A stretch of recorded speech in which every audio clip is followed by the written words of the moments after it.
Now, the number 3 rule is to remember that verbal promises are not as good as written promises. In some certain cases, verbal promises are worthless.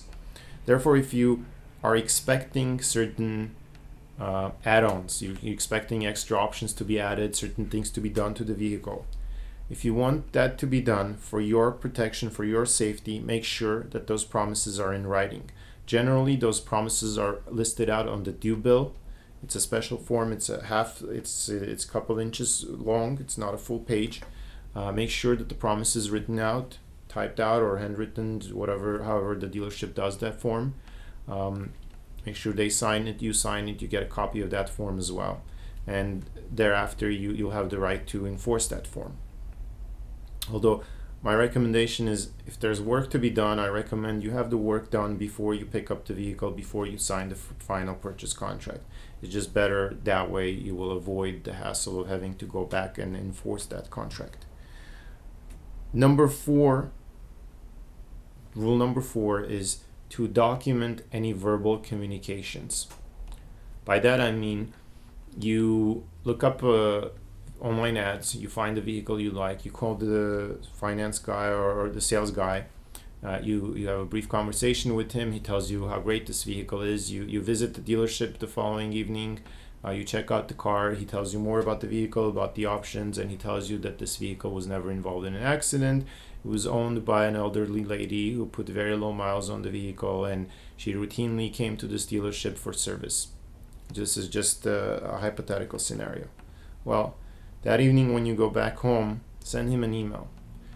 Something along the lines of the following. Dear Bob, it was a pleasure meeting you. Thank you for showing me the 2009 Honda Accord LX.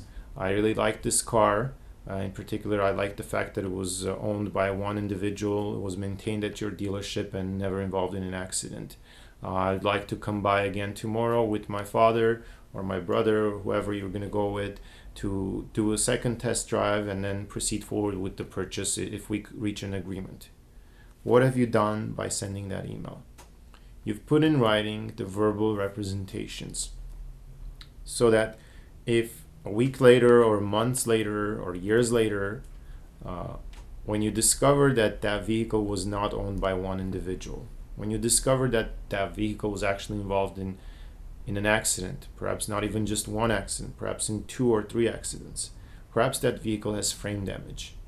When you discover all of that, now you have a piece of evidence, an email which you sent to the sales manager, stating and outlining all the representations that he made to you. When you have that, I can almost guarantee that they will want to settle your case immediately.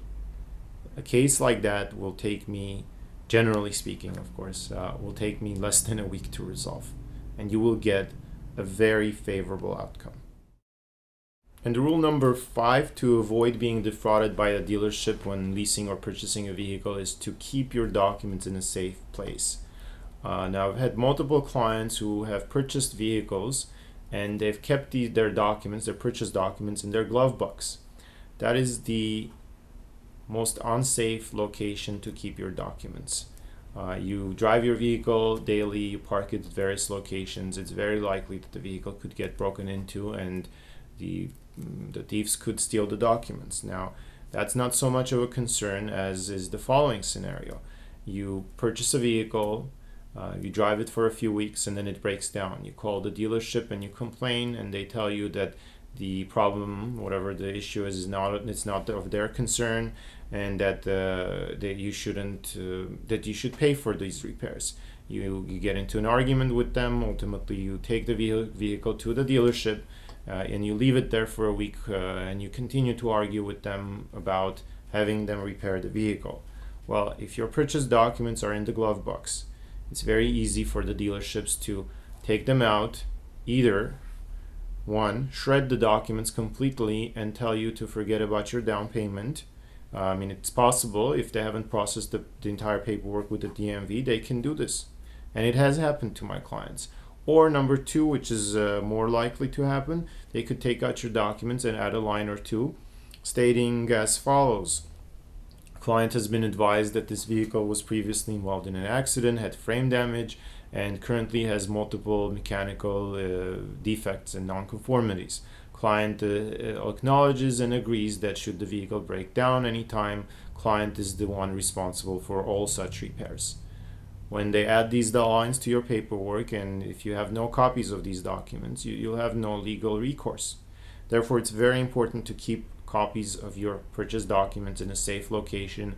I also recommend that you keep the originals at home, and you keep the copies perhaps in your computer, scan them and save them. Those are the top 5 rules which you should follow to make sure that you avoid being defrauded by a dealership.